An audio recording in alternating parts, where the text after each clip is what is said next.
Mau rumah atau kantor Anda cantik, nyaman, modern, dan terkini? Solusinya ada pada kami. Custom Home memberikan pelayanan yang sesuai dengan kebutuhan dan keinginan Anda.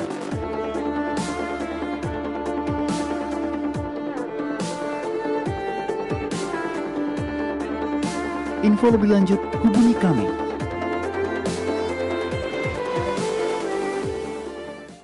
Apakah Anda merasa seorang diri? Atau hancur hati? Atau Anda stres? Atau Anda putus asa? Selama kita hidup, pasti ada masalah. Jangan menyerah, masalah boleh datang. Tetapi jangan biarkan masalah menghancurkan kehidupan Anda. Karena itu, saksikan New Life Setiap hari Jumat jam 11 malam. hanya di stasiun kesayangan kita. Hanya di Batam TV. New Life.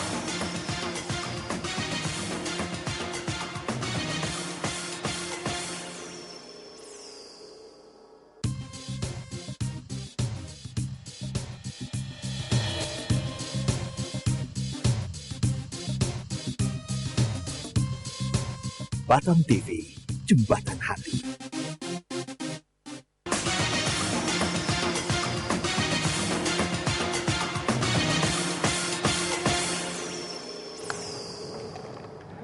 Sesuatu yang besar sudah terjadi Sedang terjadi. dan akan terus terjadi. Selamat malam pemirsa setia New Life. Kita berjumpa lagi di acara yang pastinya akan merubahkan kehidupan Anda, New Life. Ya, gimana kabar pemirsa pada malam hari ini? Kami selalu yakin dan percaya kita selalu dalam keadaan yang luar biasa, dahsyat, dan mantap.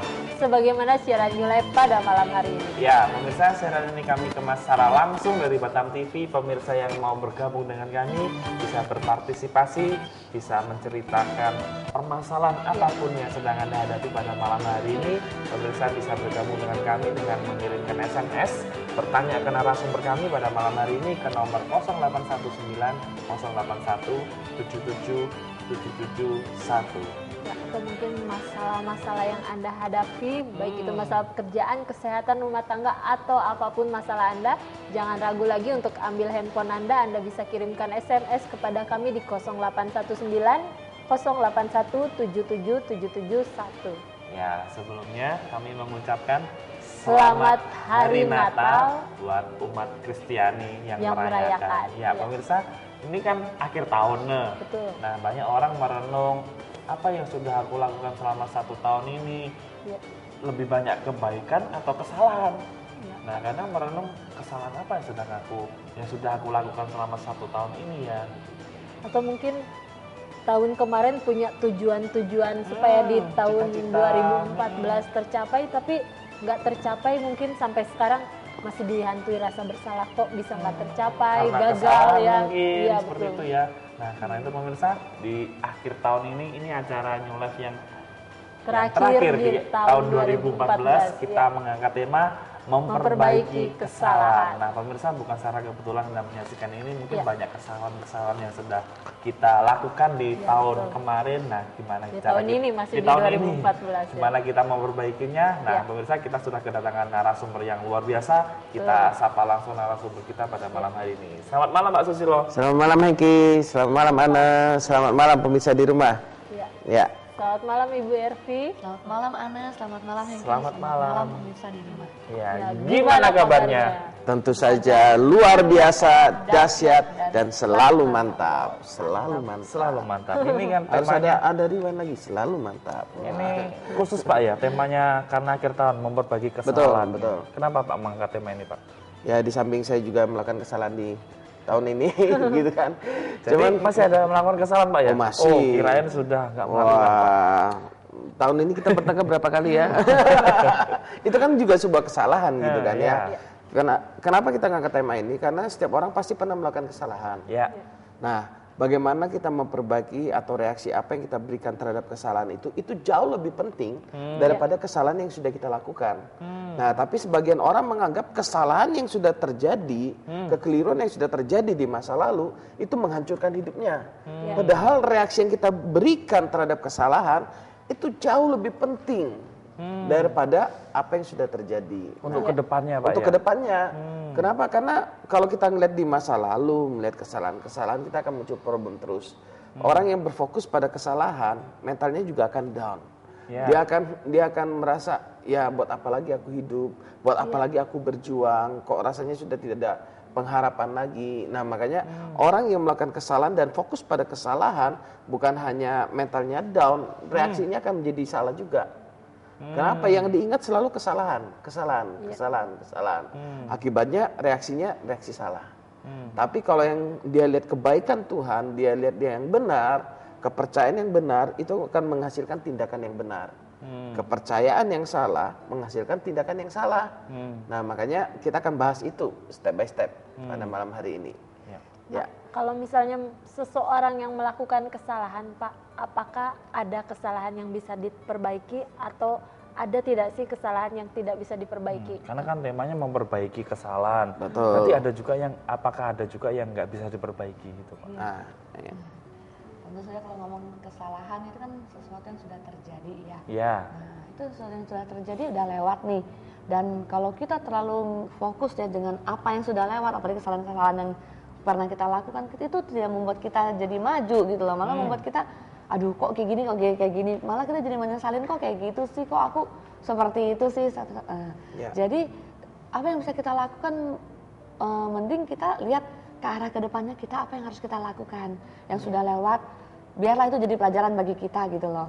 Kita tahu, kita pernah ngalamin, ya sudah, ya, yang ada sekarang dan akan datang gitu. Apa yang harus kita lakukan untuk menyongsong hari esok yang lebih baik. Jadi memperbaiki di sini bukan berarti bahwa kita pakai mesin waktu ke masa lalu. Iya, baru diperbaiki. Kita ulang lagi, kita perbaiki. Kalau ada gitu enak, Pak. Pakai pintu Nggak bisa. Doraemon. Pintu Doraemon ya. Kebanyakan nonton Doraemon kelihatannya. Ya, jadi yang dimaksudkan di sini adalah memperbaiki ini bagaimana supaya kita ke depannya tidak mengulangi kesalahan yang sama. Gitu. Apalagi pengaruh dari kesalahan terhadap masa depan ini sangat besar sebenarnya.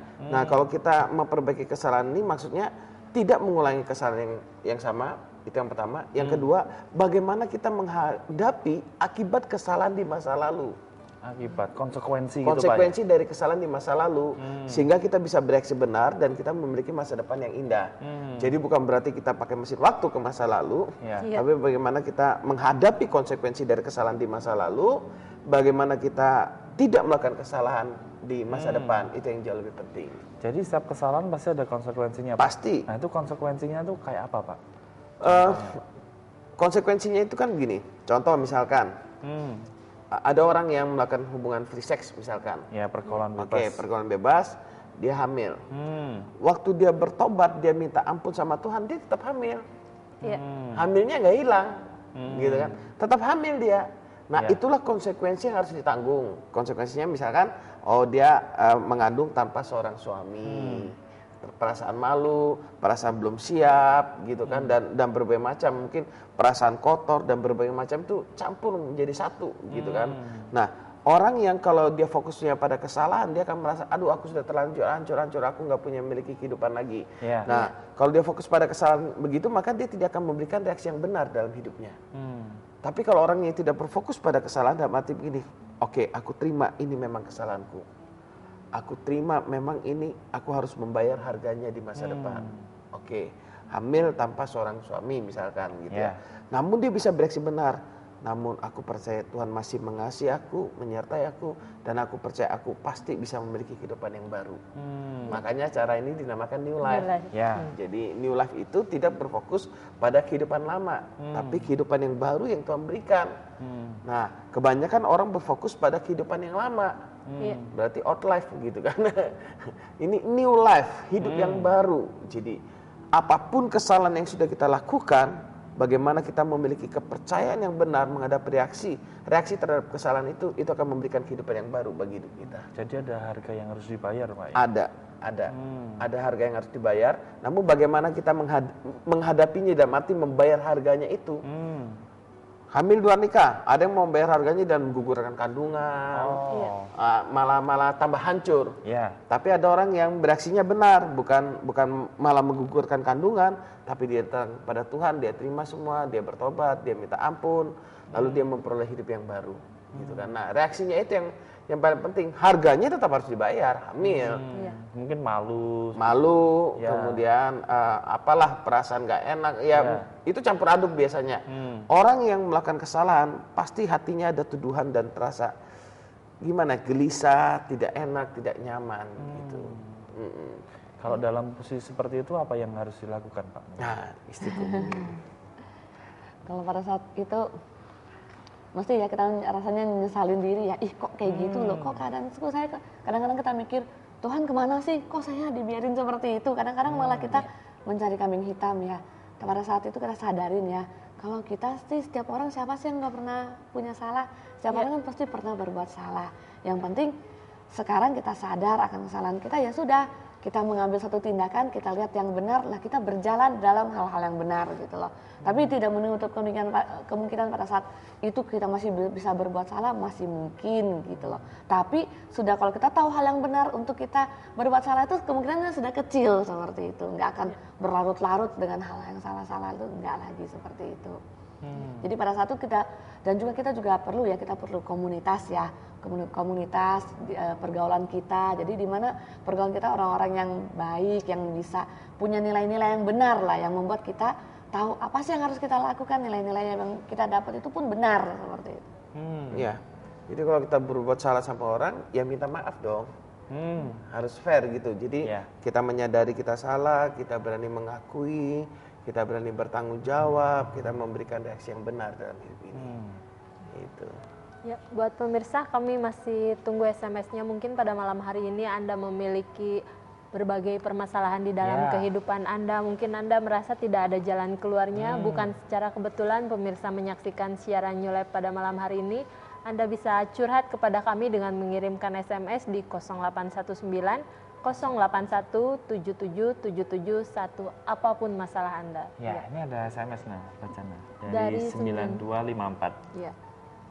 Maaf, kalau soal jodoh bagaimana ya? Bagaimana tuh Pak? Ini Ini akhir tahun, Pak, yang belum dapat Hengki jodoh, yang Pak. SMS ini. yang masih jomblo-jomblo gitu ya. Iya, Pak, ini Oke. udah tahun, mau tutup tahun tapi tidak dapat jodoh. Nah, Ya, gimana, Pak? buat yang kirim SMS begini, saran saya jangan sampai salah pilih jodoh. Lebih bagus kita single daripada salah pilih jodoh.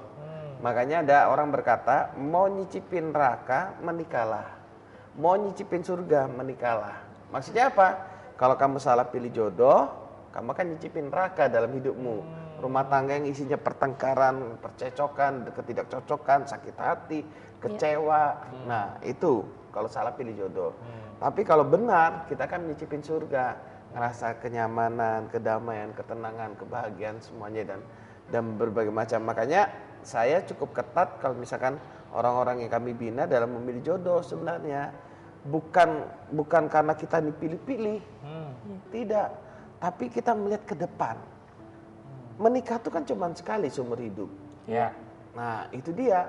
Dalam kita memilih yang satu ini yang menjadi pendamping hidup kita sampai masa tua itu sangat penting. Kenapa? Kalau kita sampai salah pilih, ya akan muncul problem demi problem. Makanya, tapi jangan takut dengan jodoh. Percayalah jodoh itu kan, kata jodoh ini kan bukan jodoh di sana. Iya. Jodoh pasangan hidup maksudnya, pasangan hidup ini kan Tuhan yang berikan. Ya. Percaya saja kita punya kriteria, contohnya kriteria secara rohani apa, secara jasmani apa. Contohnya misalkan secara rohani dia cinta Tuhan, dia memang hidupnya bukan untuk dirinya sendiri, tidak egois, dia memberikan hidup buat orang lain, bisa berbagi, memberi, membahagiakan. Lalu kalau misalkan kriteria jasmani supaya pendidikannya nggak terlalu jauh, misalkan dia master misalkan, lalu istrinya SD, nah dia punya kriteria tersebut. Bukan berarti itu nggak boleh, boleh. Kalau jasmani semuanya boleh ditoleransi. Dan cuman kalau saya pribadi, saran saya kalau misalkan wanita lebih tua, jangan jauh-jauh lebih tua. 10 tahun di atas. 10 tahun, di atas 10 tahun misalkan gitu. Kenapa? Waktu masih muda masih oke, tapi dalam perjalanan hidupnya nanti ke depan, waktu setelah menikah ada hubungan-hubungan tertentu nanti, nah di sana akan terasa. Nggak apa-apa sih kalau wanita lebih tua, cuman jangan sampai yang jauh gitulah. Tapi Karena kalau pria yang lebih tua nggak apa-apa ya Pak? nggak ada masalah. 10 tahun pun nggak apa-apa. 10 tahun masih oke, tapi jangan itulah engkong sama cucu lah. Tapi kayaknya perlu topik khusus Pak soal Iya, itu, Pak. iya. Kayaknya panjang kalau dibahas akhir Iya, tahun ini. betul. Ini Pak ada SMS lagi Pak yang udah masuk ini Pak dari 8504. Assalamualaikum. Waalaikumsalam. Masalah saya suka bermain game atau kecanduan game. Gimana caranya untuk menghindari itu? Yang Ini ya mirip ya sama anak saya ya. Anak saya juga suka main game, tapi nggak sampai kecanduan saya rasa belum. Dia suka banget gitu loh. Dan waktu itu yang saya lakukan ya buat anak saya gini, game yang ada di handphonenya saya suruh hapus gitu.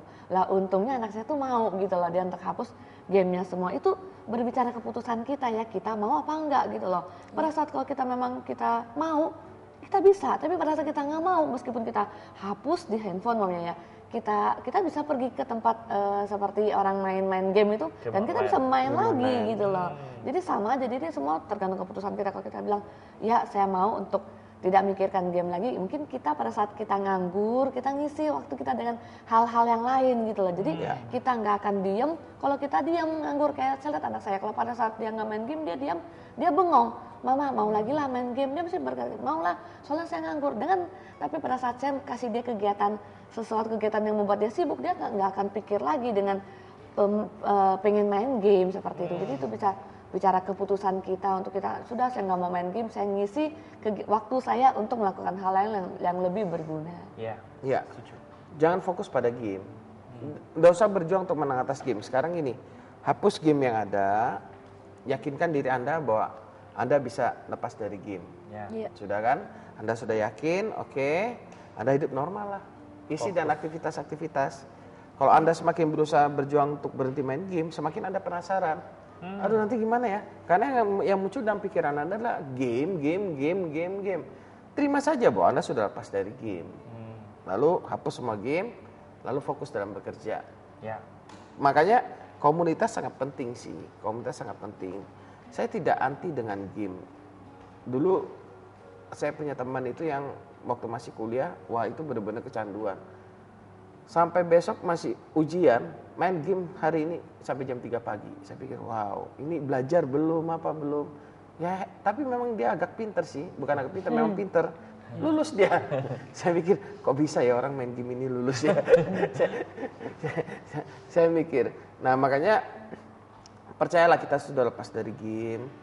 Saran saya hapus. Kalau memang Anda memang mau komit lepas dari game, hapus semua game. Ya. Nggak perlu ada game di handphone. Sekarang kan handphonenya makin canggih, jadi makin banyak game yang membuat. Tapi itu semua keputusan. Kalau kita berkata kita sudah lepas dari game, hapus aja gamenya. Buktikan aja selama berapa tahun bahwa kita sudah benar-benar lepas. Ya. Nah nih Pak, kan temanya memperbaiki kesalahan ya. Apa yang harus kita lakukan sih supaya ketika kita melakukan kesalahan, apa yang harus kita lakukan saat kita melakukan kesalahan untuk memperbaikinya gitu? Oke, yang pertama pasti sadari bahwa kita telah melakukan kesalahan. Oke, yang kedua sadari juga bahwa semua orang pasti pernah melakukan kesalahan. Dan karena itulah kita butuh Tuhan. Tanpa Tuhan kita tidak akan bisa menang atas kesalahan kita. Karena kita butuh Tuhan, Tuhan yang menjadi kekuatan kita untuk supaya kita tidak berbuat salah. Yang ketiga, berfokuslah kepada kebenaran. Yang benarnya bagaimana sih? Contoh misalkan, dulu free sex. Yang benarnya gimana sih? Oh, yang benarnya aku akan mempersembahkan hidupku kepada pasanganku nanti, gitu kan? Calon mempersembahkan diriku kepada calonku nanti. Nah, itu saja fokusnya. Jangan lagi diingat-ingat masa lalu. Waktu mengingat masa lalu, apalagi mengingat hal-hal yang sensitif, ini jadi sangat berbahaya. Kita akan muncul terus, ketagihan terus, gitu. Termasuk contohnya game. Mengingat game, ya akan ketagihan terus di sana. Makanya waktu Anda mengingat kesalahan-kesalahan, maka kecenderungan yang akan terjadi, kita akan melakukan kesalahan yang sama lagi. Kenapa? Karena itu terjadi pada diri saya. Waktu saya berjuang lepas dari pornografi, semakin saya berjuang keras, sebenarnya yang muncul sebenarnya dalam pikiran saya adalah pornografi. Sebenarnya nggak perlu berjuang, udah terima saja kita sudah lepas, kita percaya Tuhan mengasihi kita tanpa syarat, sudah mengampuni kita, hidup benar saja, isi pikiran kita dalam pikiran yang benar. Nah, kemudian bagaimana kita mengisi pikiran kita dalam benar? tentunya komunitas memegang peranan sangat penting. Iya. Nilai-nilai apa yang sering dibicarakan oleh lingkungan sekitar kita. Lingkungan ya. Kalau kita berkata aku lepas dari game, tapi lingkungan kita selalu ngomong game, ya itu agak susah. Kenapa? Karena yang diisi game. Iya. Nah, kalau kita mau lepas dari game, lingkungan kita jangan bicara tentang game dong. Ya. Cari lingkungan yang baru, yang positif gitu. Tapi dari kesalahan yang sudah dilakukan itu apakah mempengaruhi masa depan kita, Pak? Nah, ya. Dari kesalahan jelas mempengaruhi pasti ada ya. Umpamanya tadi dicontohkan, umpamanya kalau ada seorang anak perempuan terus dia hamil sebelum menikah. Nah, toh dia minta ampun, Tuhan pasti sudah mengampuni. Ya. Tapi konsekuensi dari kesalahan ada ya. Dia punya anak nih sebelum menikah. Jadi itu mempengaruhi gitu. Tapi ya sudah, yang sudah lewat ya sudah. Sekarang yang ada, ini orang ini punya baby ya sudah, dirawat aja dengan baik. Nah mungkin konsekuensi itu nggak ada seperti itu. Konsekuensi tetap ada. Cuma bagaimana kita menyikapi, kita bersikap benar gitu loh. Dan kita punya pandangan ya sekarang dan kedepannya sepakai gimana. Jangan sudah ngelihat yang sudah lewat. Ya. Ya ini Pak, ada SMS lagi Pak dari 3441. Silakan Ana. Pak, kita tahu bahwa manusia tak lepas dari dosa dan salah. Kira-kira gimana ya menghadapi teman yang berbuat salah pada kita tapi tidak mau minta maaf? Nah, ini cocok Pak ini. Oke. Sesuai tema Pak. Memang kita punya pilihan. Kita mau sakit hati atau tidak. Ya. Kita mau mengampuni atau kita mau kecewa, marah, dendam dan sebagainya. Hidup ini pilihan. Nah, Iya. makanya waktu kita memilih menghadapi orang yang berbuat salah pada kita, kalau saya pribadi lebih bagus saya memilih mengampuni. Kenapa? Kalau saya nyimpan sakit hati berarti saya jadi error. Ya. Orang sakit hati itu yang rugi dirinya sendiri. Oke, memang kalau dia tidak mau mengakui kesalahan ya sudah, itu keputusannya dia. Kita tidak bisa merubah orang lain. Nggak bisa. Banyak orang berpikir, oh kita berusaha merubah orang lain. Nggak akan bisa. Hanya Tuhan yang bisa merubah seorang. Dan perubahan itu dimulai dari dalam. Dari dalam hatinya muncul satu keinginan, muncul satu komitmen untuk menyadari dan berubah, baru orang tersebut bisa berubah. Jadi bagaimana menghadapi orang yang berbuat salah kepada kita, menurut saya ya sudah, ampuni, terima dia apa adanya. Karena ada orang-orang memang yang kalau orang sampai berbuat salah dia tidak mau mengakuinya, saya rasa ada yang salah dalam cara dia berpikir. Iya. Contohnya harga diri lebih daripada segala-galanya. Iya. Kalau aku ngakuin kesalahan kan hancur harga diriku. Nah, karena kepercayaan yang salah itu mengakibatkan dia tidak mau mengakui kesalahannya dia. Itu dia. Nah, kita kenali dulu kenapa sih kok dia tidak mau mengakui kepercayaan apa yang dia miliki. Jadi sehingga kita bisa memaklumin. Karena kalau enggak, ya kita akan sakit hati terus dan kecewa. Tapi kalau dibalik Pak, kalau kita yang disakiti terus dia minta maaf, kok enak sekali Pak, dia yang sudah nyakitin kita yang kita mau maafkan gitu Pak. Oh iya, makanya tadi saya katakan hidup ini putusan. Kita mau memaafkan atau tidak itu adalah keputusan. Nah, waktu dia menyakitin kita, lalu kita memaafkan, kan sebenarnya kan lebih menguntungkan di kita. Karena kita posisi yang benar dan kita memberikan pengampunan, gitu kan. Kok enak dia meminta maaf? Ya siapa sih yang nggak pernah berbuat salah? Iya. Kalau kita tidak pernah berbuat salah, wah itu berbeda mungkin. Tapi saya yakin setiap kita pasti pernah berbuat salah, berbuat dosa dalam hidup ini. Baik dosa yang sudah diperbuat maupun dosa dalam pikiran dan hati. Kadang kan kita ini kan dosanya itu kan lebih banyak di pikiran dan di hati kita. Keinginan nafsu itu yang seringkali mengendalikan kita kadang-kadang. Gitu kan, contohnya lihat orang lain naik mobil ini, kita pingin juga hartanya. Oh seandainya aku sudah punya suami yang baik, seandainya aku punya suami yang kaya raya lagi. Nah keinginan yang tidak beralasan itu yang kadang-kadang membuat kita lebih jahat daripada yang lain. Jadi motivasi dalam hati ini loh, makanya ada istilah munafik itu kan, muka nabi pikiran kotor gitu kan. Mukanya kelihatannya nabi, pikirannya kotor gitu. Nah, kita kembali ke tema Pak, memperbaiki kesalahan. Kalau orang melakukan kesalahan kan pasti merasa bersalah, kayak dihantui rasa bersalah itu Pak. Nah, ada nggak akibatnya apa Pak kalau orang yang dihantui rasa bersalah gitu Pak? Kalau saya memposisikan diri saya pada saat saya dihantuin rasa bersalah, otomatis ruginya di saya sendiri ya. Mau ngapa-ngapain kita jadi susah gitu ya, serba salah. Untuk kita mau melakukan apa-apa kan kita jadi maju mundur mau melakukan, tapi takut salah, mau melakukan takut salah. Jadi kita sendiri jadi jalan di tempat kan, nggak bisa melakukan apa-apa gitu loh. Jadi ruginya di kita sendiri. Jadi pada saat kita dihantui rasa bersalah, kita harus bisa keluar lah dari perasaan itu gitu loh. Karena kita harus tahu bahwa Tuhan yang menciptakan kita itu sudah memaafkan kita gitu loh.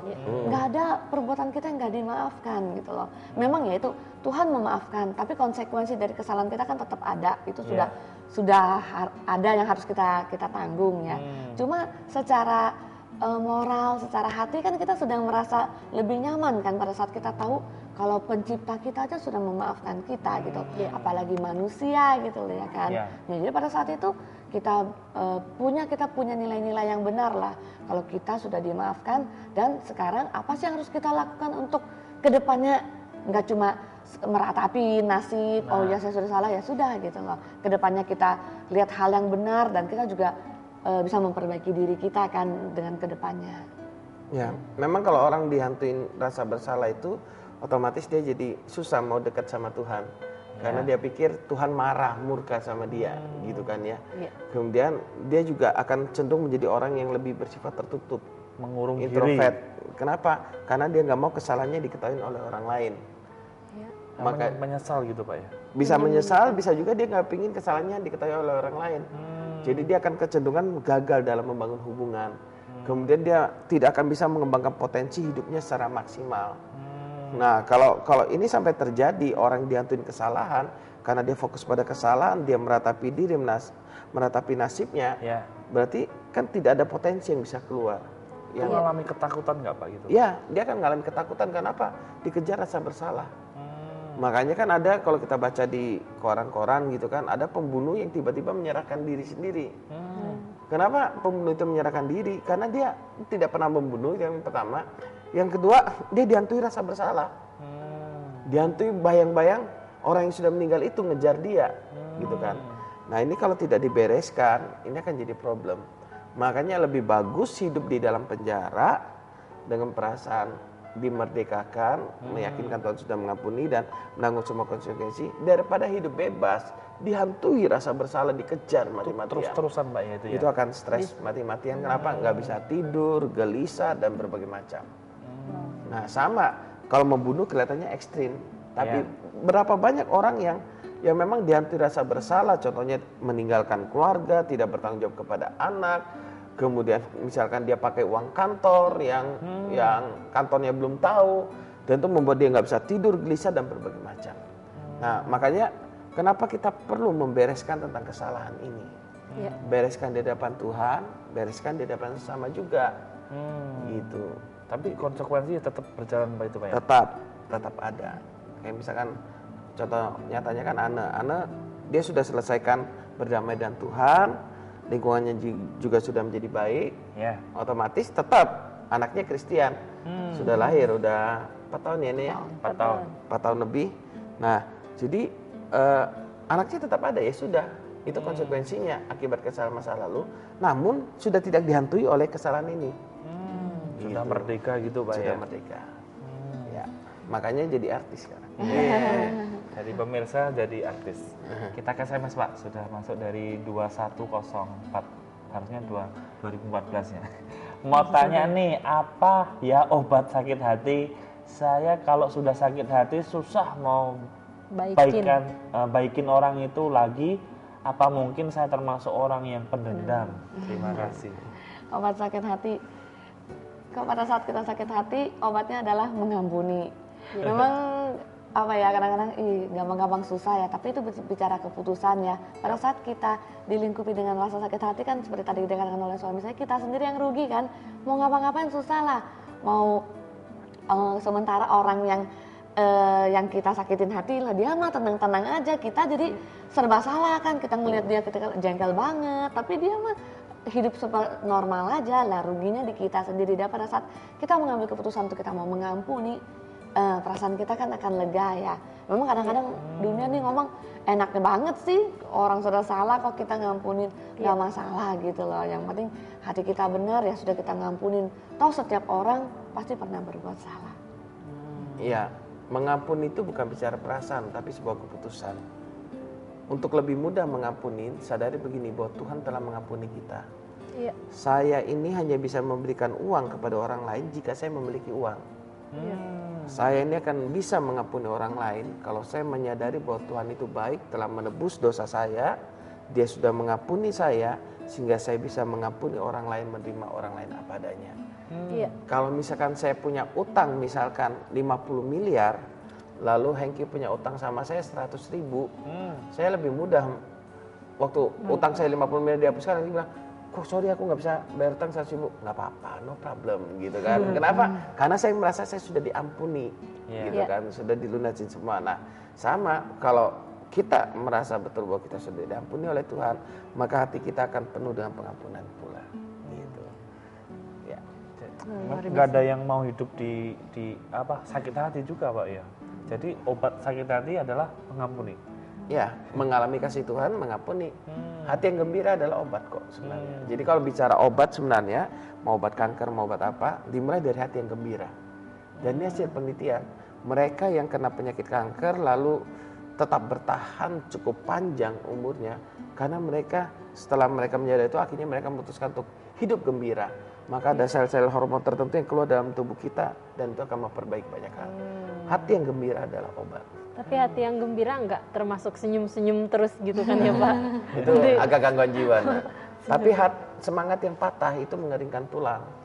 Maksudnya gini, kalau kita nggak ada semangat lagi, sampai tulang-tulang kita pun jadi malas kita bertindak, nggak ada, dan itu memunculkan banyak penyakit. Jadi orang yang sehat, kalau dia dihantui oleh rasa bersalah, dituduh terus rasa bersalah, itu akan munculkan berbagai macam penyakit.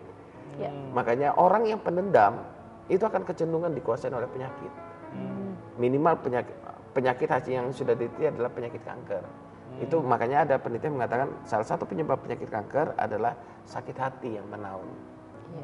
Yang sudah lama disimpan. Karena apa? Ada sel-sel yang ada hormon-hormon yang memang keluar dan mengakibatkan penyakit itu. Kayaknya semakin seru dan kita break sejenak, Pak Susilo. Kita masih tunggu SMS-nya di 0819 081 77 771. Tapi kita saksikan pesan perubahan yang sesaat ini. Ya, tetaplah bersama kami pemirsa dan jangan kemana-mana.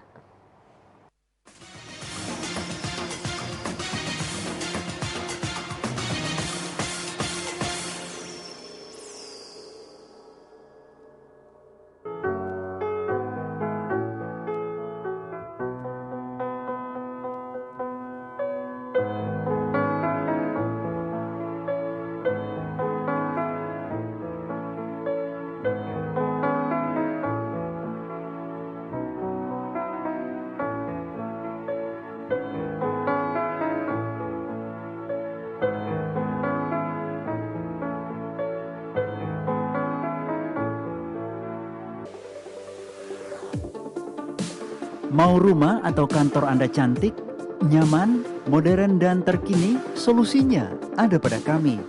Custom Home memberikan pelayanan yang sesuai dengan kebutuhan dan keinginan Anda.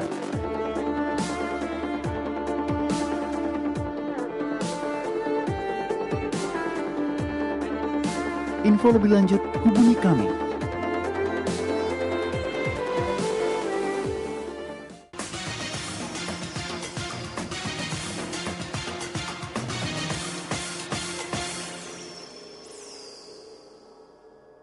Ya, terima kasih pemirsa karena Anda masih tetap setia bersama kami. Kami masih menunggu SMS-nya di 0819 081 77 771. Apapun permasalahan yang sedang hadapi, dan mungkin kalau merasa SMS-nya rahasia, kami bisa jamin kerahasiaannya, pemirsa. Ya, pemirsa. Sebelum ke SMS mungkin Pak Susilo ada acara ya, kalau korek-korek tanggal 31 acara tahun baru. Nah, New Life ada acara, Pak? Kita 31 malam itu jam 8:30 kita ada kumpul di New Life. Jadi, di kantor New Life, Pak ya? Ya, di kantor New Life. Ya, kita nunggu jam 12-nya sih. Kita masak-masak bersama, bakar-bakar bersama, yang pasti bukan bakar tempat tapi ada sosis ya. Ada lomba masak nasi goreng, macam-macam. Nah, kalau misalnya pemirsa nih, Dan yang pasti ada berdoanya nah. ada Menjelang berdoanya. tutup tahun kita berdoa bersama. Di sana mensyukuri apa yang sudah Tuhan berikan di tahun 2014 dan kita percaya kita memasuki tahun 2015 dan kehidupan yang baru. Yang selalu baru setiap hari, keuangan kita baru, hati kita baru, perasaan kita baru, Semangat semuanya baru. semangat Wah, baru. luar biasa. Jadi kalau pemirsa mau gabung misalnya, Boleh tinggal nggak ada SMS kita. saja, nanti kita beritahu alamatnya, gitu kan, Ya. jam 8:30 malam 8:30. di sekretariatnya New Life. Jadi kita ada berapa puluh orang di sana kita kumpul, yang mereka nggak pulang kampung kita bersama-sama. acaranya nyantai Cerita- Pak ya? Santai, Fellowship santai ya? sekali. Cuman kumpul-kumpul aja, kumpul-kumpul sekitar jam 11 kita naik ke atas, kita renungan sebentar, mungkin ada yang mau cerita apa yang terjadi di tahun 2014, apa yang dialamin, lalu kita tutup doa bersama. Udah. Ya, kami mengundang ya. Pemirsa Mengundang yang mau pemirsa, join, iya. silakan bisa menghubungi di nomor yang sama, Ya. dikasih alamatnya ya. Untuk Ya. melihat komunitas Ya. New Life ya. Betul. Kita Bisa saling kenalan kan? Ya. Ya. betul. Kita langsung ke SMS yang sudah masuk dari 2489. Istri saya meninggalkan saya waktu sakit. Anak dibawa. Saya sudah menemui mertua tapi tak mau memberitahu keberadaannya. Katanya sudah kawin lagi. Apa saya boleh menggugat cerai di pengadilan? Gimana Pak kasusnya? Ya. Untuk bapak ya yang kirim SMS, saya tahu kondisi bapak nggak enak juga ya, maksudnya nggak mudah ya melewatin halnya pada istri pergi pada saat sakit gitu toh, pada saat bapak sakit. Tapi sekarang kan cuma katanya mertua ya, mungkin Pak Mas diusahain gitu loh, cari informasi yang benar gitu loh sebelum mengambil keputusan sampai menggugat cerai di pengadilan. Iya kalau memang benar nih istrinya sudah menikah, kalau pas tiba-tiba masih belum ya kan belum ada satu bukti yang nyata ya. Kalau sudah bukti nyata, kalau memang bapak mau memutuskan untuk menggugat cerai atau apapun itu nanti diputusin lagi. Yang penting sekarang keadaan istrinya memang gimana sih sebenarnya gitu loh Pak. Iya. Mungkin juga bisa dipikir kembali lah Pak, kalau memang suatu kali kalau istrinya masih mau balik, masih mau bareng kan masih bisa dipertimbangkan gitu loh Pak. Jadi sekarang kan belum tahu nih keadaan benarnya seperti apa. Mungkin Bapak bisa pelan-pelan lah cari informasi di mertua. Saya percayalah pada suatu kali dengan keadaan yang tepat gitu, mertua pastilah mau lah diajak diskusi gitu lah tentang di mana sih keberadaannya istri Bapak yang sebenarnya. Ya, memang tergantung keyakinan Bapak ya, apakah boleh cerai atau tidak. Ya. Kalau dalam keyakinan saya tidak ada perceraian, Pak. Apa yang sudah dipersatukan oleh Tuhan tidak boleh diceraikan oleh manusia. Ya. Memang saya tahu kita melihat kasus-kasus tertentu. Ya. Lihat tergantung kasusnya. Iya, saya juga paham hal itu. Namun maksudnya adalah coba usahakan yang terbaik dulu. Cari informasi sebaik-baiknya. Mungkin bukan hanya dari mertua, dari tante, dari om, dan berbagai macam. Tentunya sikap kita, kerendahan hati kita, kesopanan kita itu akan sangat mempengaruhi dalam kita mendapatkan informasi, Pak. Ya. Ya. Kita ke SMS lagi yang sudah masuk dari 0741. Assalamualaikum. Waalaikumsalam. Nah, ini, saya mau curhat. Apa saya salah sebagai seorang istri terlalu mengatur suami saya? Tapi semuanya itu saya lakukan agar suami saya menjadi imam yang dapat menuntun istri dan anak-anaknya. Terima kasih. Nah, Untuk ibu ya, memang sih kita sebagai istri kan pengen ya, kadangkala kita pengen suami itu jadi seperti apa yang kita mau, tapi hal itu juga belum 100% hal yang benar ya. Seakan-akan jadi kita ngatur gitu lah, kita ngatur suami kita, jadi suami kita tuh tidak akan menjadi pribadi dia seutuhnya ya kan, dia akan menjadi sesuai dengan apa yang ibu mau gitu. Jadi kalau kita mau suami untuk menjadi imam dalam keluarga, bukan kita yang ngatur, tapi kita bisa mengarahkan suami kita untuk dekat sama Tuhan gitu loh. Saya percaya dengan suami kita dekat sama Tuhan, dia bisa belajar banyak tentang firman Tuhan, dia akan tahu apa sih yang harus dia lakukan sebagai kepala keluarga yang benar gitu loh. Apa yang menjadi tanggung jawabnya sebagai suatu kepala keluarga, tanpa kita harus mendikte kamu harus A, B, C, D, E, F gitu loh. Mungkin suami kita pada saat dia di depan kita mungkin dia akan melakukan sesuai dengan apa yang kita mau ya ibu ya. Tapi kita juga nggak tahu di belakangnya itu dia akan merasa, aduh dia merasa tertekan otomatis ya. Otomatis kalau sebagai suami diatur istri dia akan merasa tertekan, merasa tidak menjadi diri sendiri lah ya. Otomatisnya. Jadi kalau saya boleh kasih saran, kita bawa suami kita untuk dekat sama Tuhan. Dengan dia dekat sama Tuhan, otomatis dia bisa tahu apa sih yang harus dia lakukan, membawa keluarga ini untuk lebih mengenal Sang Pencipta. Ya, kerinduan ibu mulia, Iya. kerinduan keinginan hati ibu baik. Namun tinggal caranya saja. Kalau caranya pakai cara menuntut, nah ini yang biasanya akan muncul problem dalam rumah tangga. Bisa terjadi pertengkaran. Sebenarnya cinta itu memberi, Bu. Waktu ibu pingin membawa suami ibu mendekat kepada Tuhan, berikan contoh dan teladan saja. Gitu. Nanti sampai satu titik suami akan menyadari, seharusnya aku seperti istriku ya. Sembahyang bersama dan berbagai macam. Jadi makanya perlu keteladanan, perlu berikan kasih sayang, perlu bangun komunikasi, tapi bukan berupa tuntutan. Iya. Karena kalau rumah tangga itu sudah saling menuntut, wah ini sudah, kamu seharusnya jadi begini, kamu seharusnya jadi begini. Suami juga kan berkata, kamu seharusnya istri jadinya begini, kamu harus tunduk sama suami. Nggak selesai, Pak. Nggak akan selesai. Nggak akan selesai. Kenapa? Karena tuntutan. Iya. Makanya salah satu definisi cinta yang saya miliki adalah cinta itu memberi, bukan menuntut. Nah, kalau misalkan kita mau mengarahkan orang-orang yang sedang bermasalah, berikan dia cinta, kasih sayang. Nah, karena cinta, seseorang tuh rela melakukan banyak hal.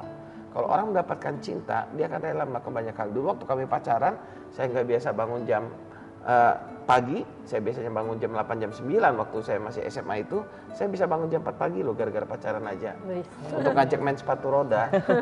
Untuk ngajak main sepatu roda karena pengen ketemu saja. Nah, makanya cinta itu membuat, kerinduannya adalah membuat pasangan kita bahagia. Bukan malah membebani pasangan kita.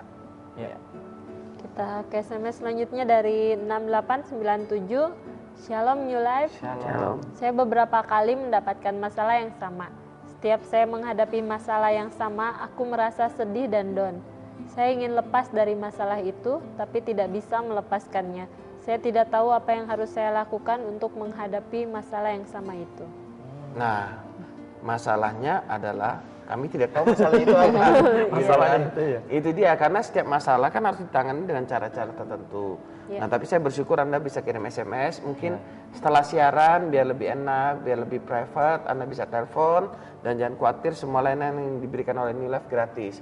Kalau Anda telepon ya otomatis Anda bayar pulsa telepon.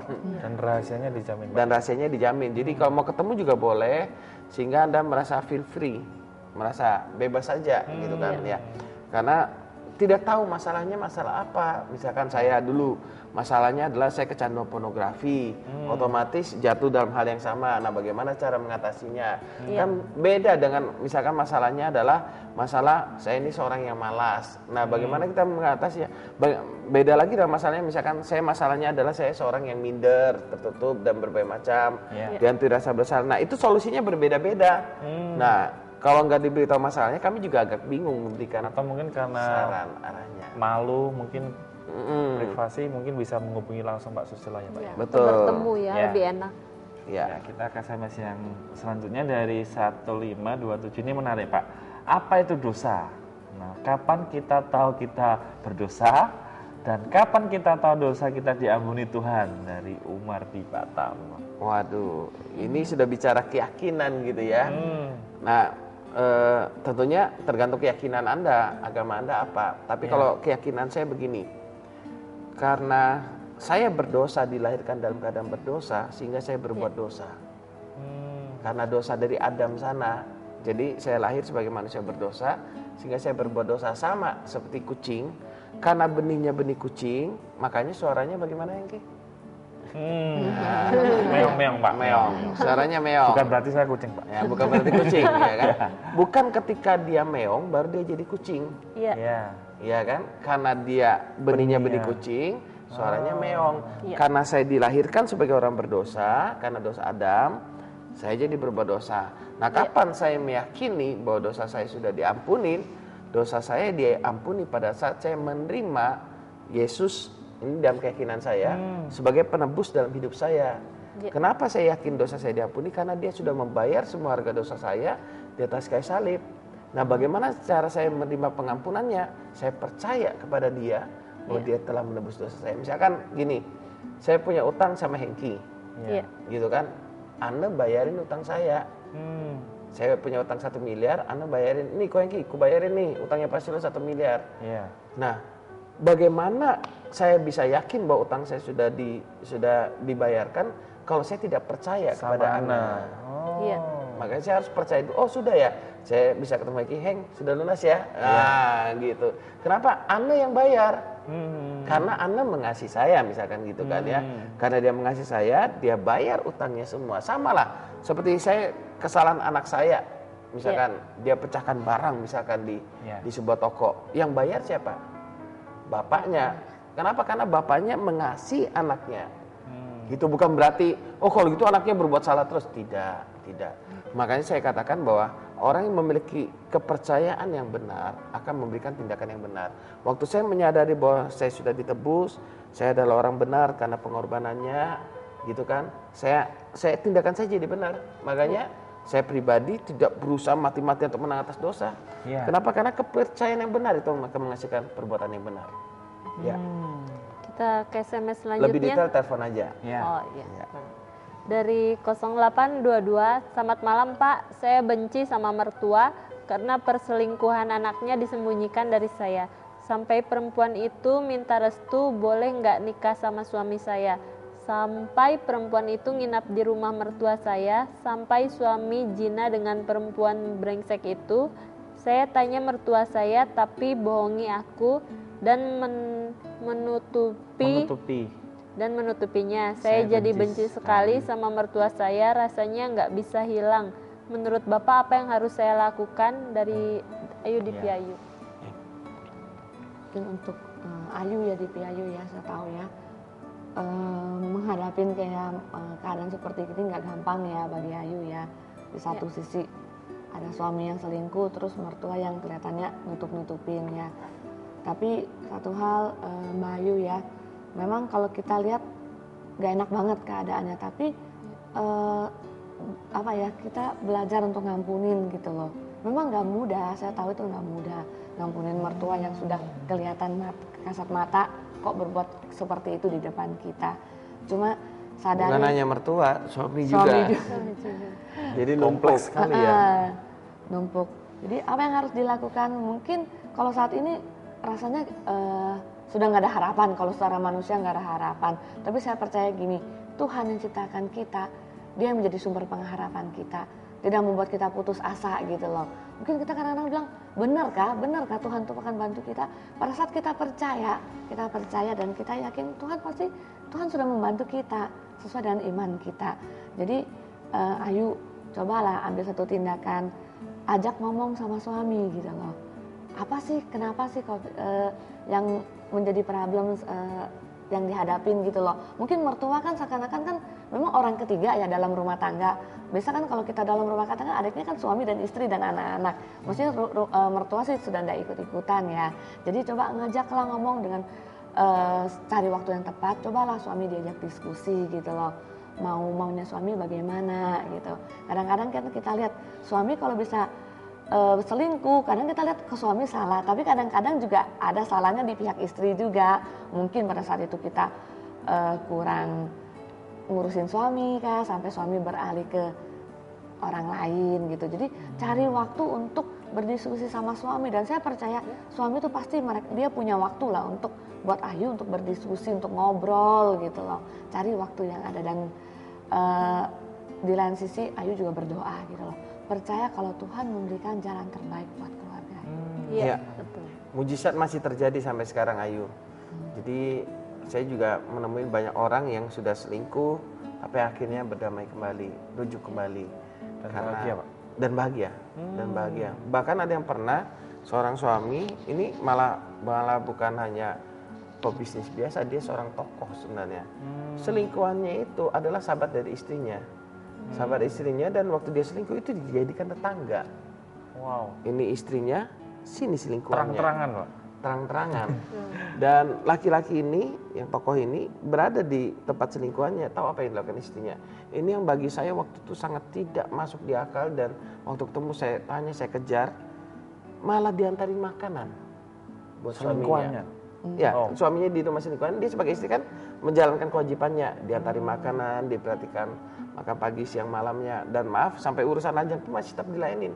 Saya bilang, tante apa nggak jijik, nggak ngerasa gimana, sakit?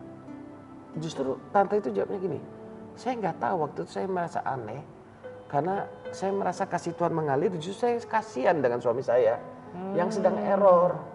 Dia sedang sakit secara kerohanian dan jiwanya. Justru saya sebagai penolong menolong dia untuk kembali ke jalan yang benar. Dan sekarang mereka tinggal di Los Angeles. Di Los Angeles, dan mereka melayani orang-orang, konseling juga. Jadi mereka melayani orang-orang yang rumah tangganya hancur. Gitu. Jadi saya melihat bagaimana mungkin kelihatannya yang sudah tidak mungkin dipulihkan, tapi Tuhan sanggup memulihkannya. Nah buat Ayu juga begitu. Cuman kalau Ayu bereaksi dengan dendam dan sakit hati, kecewa, marah, fokus pada sana, otomatis reaksi Ayu akan salah terus. Ketemu suami cenderungnya marah, ketemu mertua juga marah, ya tambah gap, tambah jauh. Tapi mari lihat kepada Tuhan terlebih dahulu yang mengasihi kita, baru kita hadapin semuanya. Kenapa? Karena kalau dihadapi dengan marah, coba Ayu pikir, Ayu marah atau suami Ayu tetap selingkuh, malah senang-senang. Toh mertua Ayu tetap happy-happy, jalan-jalan atau ngapain gitu kan. Yang ruginya siapa? Ayu. Ayu nggak bisa tidur, nggak bisa makan, sakit hati, bekerja nggak enak, semuanya jadi nggak enak gitu kan. Makanya kenapa saya katakan begitu? Karena saya hidup dalam sakit hati dan kekecewaan terhadap orang tua saya juga bertahun-tahun. Akhirnya apa? Waktu saya seorang diri di rumah, hati gelisah, panas, mau mukul siapa juga nggak tahu. Akhirnya saya ke garasi rumah, saya pukul tembok di sana, atau saya naik motor, saya teriak. Saya merasakan kekosongan dalam hati dan hidup saya saat itu. Nah makanya saran saya, dekatkan diri pada Tuhan, nanti akan lihat pengampunan kasih itu akan keluar dari hidup Ayu. Ya, kita ke SMS lagi dari 1426.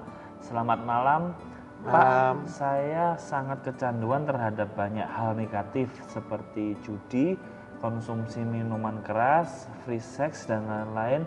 Beberapa cara sudah saya coba seperti cari kesibukan lain tapi tidak ada hasil. Apa solusinya? Ya, mungkin lebih enak ketemu ya. Ketemu, Anda bisa bergabung dan komunitas New Life. Anda lihat bagaimana ternyata orang-orang yang berada dalam New Life, termasuk saya, bukan orang-orang yang bebas dari masalah di masa lalunya. Ada yang mantan pemakai narkoba, ada yang mirip seperti Anda, canduan judi, free sex ya. Ada yang minum juga. Nah, bagaimana mereka bisa diubahkan? Mungkin Anda bisa ketemu gitu. Sebenarnya malam ini sudah kita set di salah satu bintang tamu, cuman ada acara keluarga, jadi belum. Nanti tahun depan kita akan set. Makanya buat yang kirim SMS, yang penting pesan saya, semua orang pernah melakukan kesalahan. Dan dari saya pribadi, Tuhan datang ke dunia, apalagi di pesan Natal ini kan, bukan untuk mencari orang benar, justru cari orang berdosa. Dia mengasihi kita tanpa syarat, dan dia yang mengubahkan kehidupan kita. Mungkin bisa telepon setelah acara. Layanan New Life free Pak ya? Semua free, karena kami ini, terus terang maaf, kami ini orang-orang yang dulunya nggak benar. Tapi diubahkan oleh Tuhan memperoleh hidup yang baru. Makanya kerinduan kami, mungkin kalau Anda di sana merasa hidup Anda sudah hancur, mari lihatlah kehidupan kami, apa adanya. Sampai detik ini hidup kami belum sempurna. Belum sempurna maksudnya, wow jadi hebat segala macam. Enggak. Tapi kami ini berjalan dan alami, karena kami dulu punya kehidupan yang bermasalah, kami eratkan kekeluargaan kami, sehingga kita bisa saling mengasihi, saling menguatkan. Waktu ada yang jatuh, kita angkat bersama. Bukan malah ada yang jatuh, kita hakimi, dasar goblok kamu ini sudah katanya bertobat, tapi malah bertobatnya. Justru kita angkat bersama, ayo. Kita masih bisa kok bersama. Semua kebiasaan buruk kita bisa lepas kok. Bisa. Jadi mungkin jangan takut ya untuk bertemu dengan narasumber kita juga buat yang kirim SMS. Karena akan kecenderungan kalau di posisi seperti Anda, seperti saya dulu, ketemu orang kok rasanya nggak enak, apalagi mau cerita, rasa malu, rasa takut, rasa bersalah, itu akan menghantui. Kayak Anda dulu, berapa lama kamu bisa ketemu New Life? Pertama kali nonton? Dari pertama kali nonton mau hubungin, tahan. Karena malu, aib gitu ya. Kalau tahu orang gitu, kayaknya minder gitu ya. Atau mungkin apa bisa dipercaya orang ini gitu ya mungkin ya. Mungkin juga. Ada juga. Jadi banyak terjadi pergumulan-pergumulan, tidak apa-apa. Percayalah Tuhan mengasihi Anda. Kita ke SMS selanjutnya dari 3052. Shalom, saya selalu minder. Gimana cara mengatasi sifat-sifat ini? Terima kasih. Oke, saya jawab aja. karena saya punya problem yang sama. Dulu kalau saya berbicara depan 5 orang, 4 orang itu saya selalu sakit perut, gitu kan. Maaf, buang air besar dulu. Gitu Pak ya? Iya, dulu. Jadi apalagi disuruh bicara depan banyak orang, aduh tambah gak berani, keringatan. Karena keringatan, gelisah, duduk goyang sana goyang sini, perut sudah bereaksi. Makanya waktu saya ujian skripsi juga begitu. Jadi salah satu persiapan saya ujian skripsi, maaf, saya ke belakang dulu. Ya. Saya habiskan dulu semua. Jadi kalau tegang sakit perut nggak ada yang bereaksi macam-macam lagi gitu kan. Nah, bagaimana supaya kita pulih dari rasa minder? Minder itu muncul karena kepercayaan yang salah. Minder itu muncul kayak gini, aku harus tampil baik. Bukan berarti itu salah. Tapi ukurannya apa tampil baik? Apakah nggak boleh orang sekali-kali melakukan kesalahan? Iya. Bukan disengaja loh. Kan kita punya kelemahan, punya kekurangan. Belajarlah terima kelemahan dan kekurangan. Nah, seringkali kita minder karena ukuran kita adalah harta kekayaan, kepintaran, penampilan, kemudian apalagi mungkin nama besar mungkin. Waduh, siapalah saya ini hanya orang miskin yang tidak berguna dan semacam. Nah, kenapa muncul minder? Karena kepercayaannya salah. Dia letakkan ukurannya kepada hal-hal yang bersifat sementara dan semu. Tapi waktu kita menyadari begini, saya punya anak. Bagaimanapun kondisi anak saya, maaf misalkan, dia apalagi waktu kecil gitu kan, dia buang air besar. Apa yang saya lakukan? Saya bersihkan kotorannya. Saya mengasihi anak saya karena dia anak saya. Sama, waktu Tuhan menciptakan kita, Tuhan mengasihi kita dengan identitas yang benar sebenarnya. Bahwa kita adalah anak Tuhan. Nah, namun karena kita jatuh dalam dosa, berbuat dosa, akhirnya kita berpikir Tuhan sudah nggak mengasihi kita. Itu dia problem. Kalau saya saja mengasihi anak saya tanpa syarat, dalam arti begini, dia melakukan kesalahan, saya yang bayar. Dia pecahkan piring, saya tetap gantiin piringnya. Dia pecahin piring, nggak usah makan, nggak mau makan langsung dari, kan nggak. Tetap diberikan yang terbaik, apalagi Tuhan. Gitu. Jadi jangan minder. Kenapa? Karena Tuhan mengasihi kita tanpa syarat. Tuhan menyertai kita. Dia menyadarkan kita bahwa kita adalah orang yang berguna. Orang yang minder tuh rugi sendiri kok. Orang minder tuh dia potensinya nggak akan berkembang. Pergaulannya tidak akan meluas. Otomatis kekayaan juga nggak akan datang. Kenapa saya bilang gitu? Karena nggak ada hubungan mungkin ya, karena malu itu. Ya, karena nggak ada networking. Semua bisnis yang berkembang sekarang ini adalah bisnis networking yang membangun hubungan satu sama lain. Makanya peranan marketing sangat penting. Nah, kalau orang minder, bagaimana dia mau meyakinkan produknya? Mau ngomong aja sudah takut. Takut salah, malu, dan berbagai macam. Makanya sadarin bahwa identitas kita bukan tergantung harta, kehebatan kita, nama besar kita, tidak. Identitas kita karena Tuhan mengasihi kita. Dan kita mampu melewatin semuanya. Karena Tuhan yang menyertai kita. Bukan karena kita hebat. Ya, kita SMS yang terakhir Pak dari 2798. Saya seringkali pergoki pacar saya selingkuh dan dengan satu tujuan hanya dapetin uang. Segala cara saya sudah lakukan, kasih dia uang, mencukupi kebutuhan dia, tapi tetap juga dia selingkuh. Apa yang harus saya lakukan? Masih pacar ya? Untuk yang ngirim SMS ya, yang harus dilakukan mengucap syukur ya. Kenapa kalau dikatakan mengucap syukur nih, dapetin pacar selingkuh kalau mengucap syukur? Mengucap syukur kalau sekarang taunya gitu loh. Kalau sekarang kita tahu lah kalau kondisi pacar kita seperti itu gitu loh.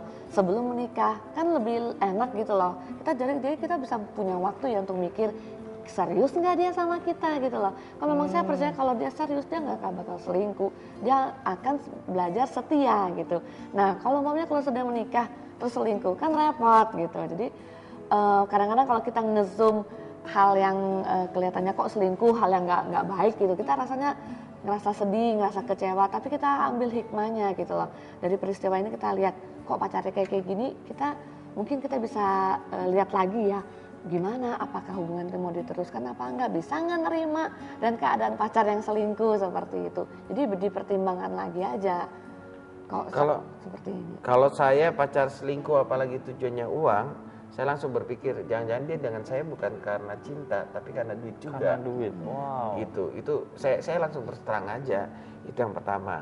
Yang kedua, pacar yang selingkuh karena uang, apalagi karena uang, nggak cocok untuk dijadikan istri. Ya, memang keputusan dalam tangan Anda.